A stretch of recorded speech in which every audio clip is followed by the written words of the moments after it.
I just couldn't do it anymore. I quit Genshin Impact after 2 years of playing, but then I realized something. To really put into words why though, we have to first talk about what got me. It was Venti. Okay, fine. Not just Venti the femboy god or all the waifus, but there were a couple other reasons I got into this. Spoiler warning, I'm gonna talk about this story of this game. So if you haven't played the game, go touch some grass. Back in late 2020, a friend of mine who plays a lot of RPGs told me about this new amazing game called Genshin Impact, which is free, open world, and is a lot like Breath of the Wild. Now, me being a huge fan of Breath of the Wild and Zelda in general, I wanted to try this game out. I did not have a PC at the time, and it took a bit for my stoopy ass to realize it was on the PS4. Now, keep a note of that, but once I did, oh my god, it was incredible. Not only was the opening to this game's story great, not only was the English dub good, but the game just looked absolutely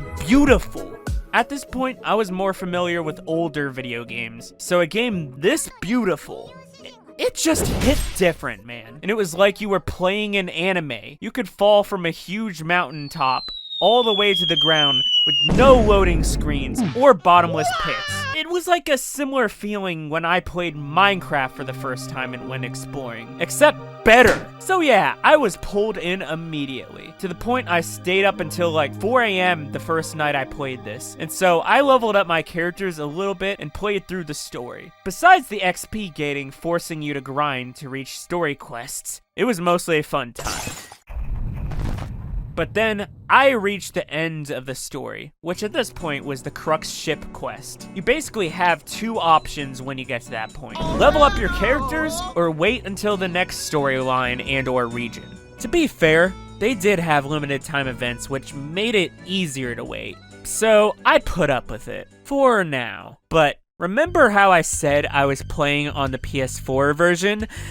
Big mistake! See, I did eventually get a gaming PC, but I wasn't exactly made of money, so I sold my PS4 thinking I could just transfer my account to PC. Yeah, it doesn't work that way! So I had to start all over! Hoyoverse, why did you set it up like this? One of the biggest appeals of this game is its accessibility. Find a way to allow people to use PS4 Genshin accounts on PC, please.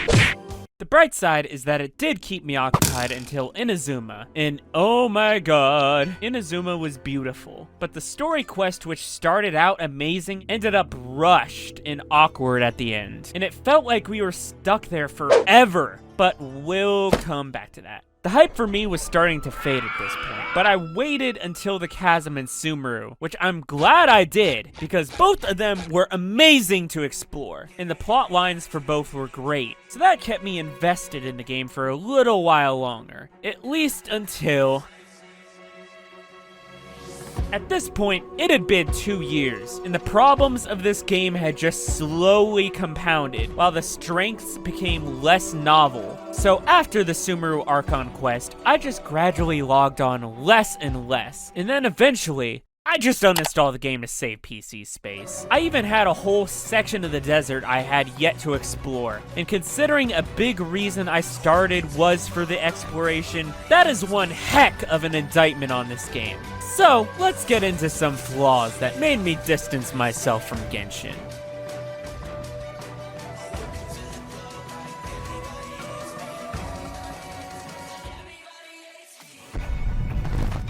Part of my issue might just be burnout.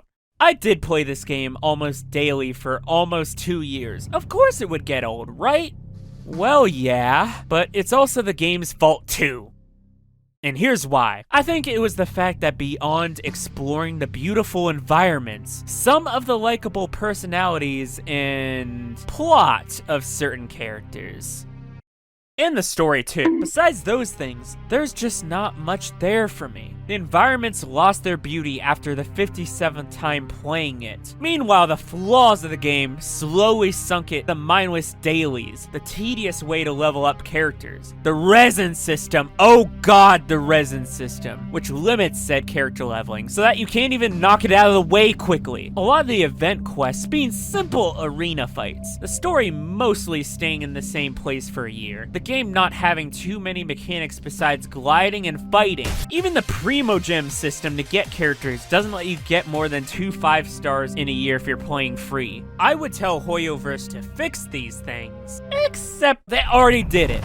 I still sometimes watch Genshin creators, and these days I've seen many of them start playing Honkai Star Rail, and some of them even switch to it primarily. I have not played it, but from what I've heard, it improves on almost all of the points I made about the flaws of Genshin. The only thing it doesn't fix is the fighting part, and it limits exploration, so that's why I stay away. But I can understand why it's replacing Genshin for many of these creators. They've been burnt out on this game for far longer than I have, so when a new game actually interests their current audience, they're going to play it.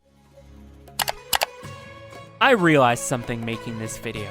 The flaws did kill it for me. But ultimately, the game served its purpose. It was a great distraction for a lot of people during a very dark period in their lives. It brought people together with a common interest and created something uniquely beautiful, with parts taken from an already established masterpiece. It took over the world for a little while, and while it ended up becoming a punchline online, ultimately, can't a clown still brighten your day?